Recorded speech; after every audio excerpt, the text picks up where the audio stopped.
I know you've talked about this on the Orange and Brown Talk podcast with Mary Kay Cabot, Dan Lobby. What if the Browns pass on a quarterback at number 2?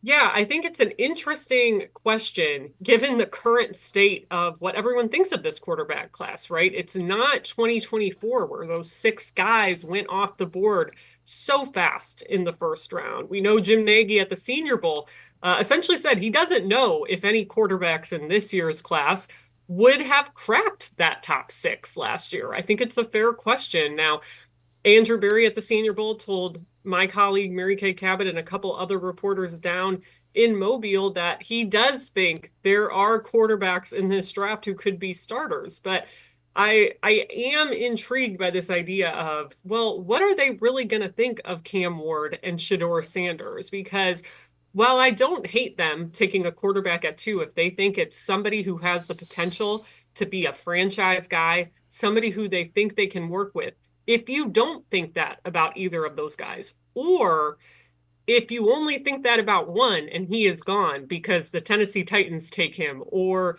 the Raiders jump ahead of you to take him with a trade with the Titans, right? There's all these scenarios. If you only think one guy is the guy and he's not there, then what do you do? And I am not necessarily of the belief that you absolutely have to use the number 2 pick on a quarterback if you don't believe in that guy, or if you're just not that enamored with them.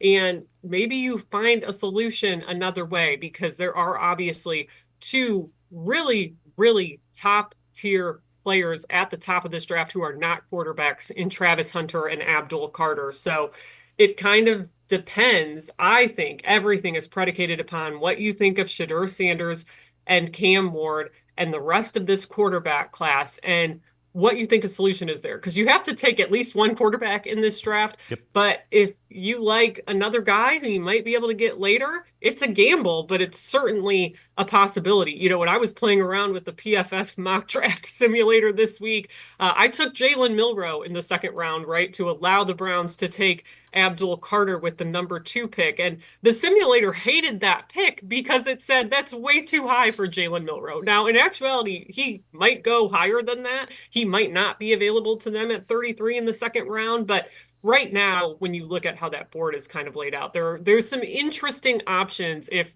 he is a guy they like, or Jackson Dart, but you might have to fight a little bit for a guy like that. Yeah, at 2, you better get a guy, the guys that they have taken recently that high, Myles Garrett and Denzel Ward. You got to get a guy like that. I don't care what position it's at. They got to be an all-pro that you can say, yep, we took him high in the draft. And if a quarterback isn't there, the way you get in trouble is picking he was the best that was there. Yeah, I think it's something that can't be forced, right? And there's so many factors that go into quarterback evaluation in the NFL, and the Browns might see something with one of these guys that other teams aren't seeing, or they might value something more than another team values, and they think, hey, we can get Cam Ward or we can get Shedeur Sanders in our building, and this is the quarterback of the future for us for reasons X, Y, and Z, then by all means, go ahead and take that guy. These chances don't come around a lot. And I think that is the part of the reason of why it's so tantalizing when you have the number 2 pick to look at those quarterbacks, because, everyone I think is chasing that success the Kansas City Chiefs have found with Patrick Mahomes, or like an even more extreme example, the success the 49ers have found by finding Brock Purdy so late in the draft. So you're not always going to have that. But if you have your reasons for thinking you found it, even if it's a guy who people are saying, oh, he's not as strong as any of the guys in last year's quarterback class, or the guys who will be in the next one in theory, you take your chance when you have it. So I think that's why it all depends on how you feel about the quarterbacks. You kind of have to let that dictate your move.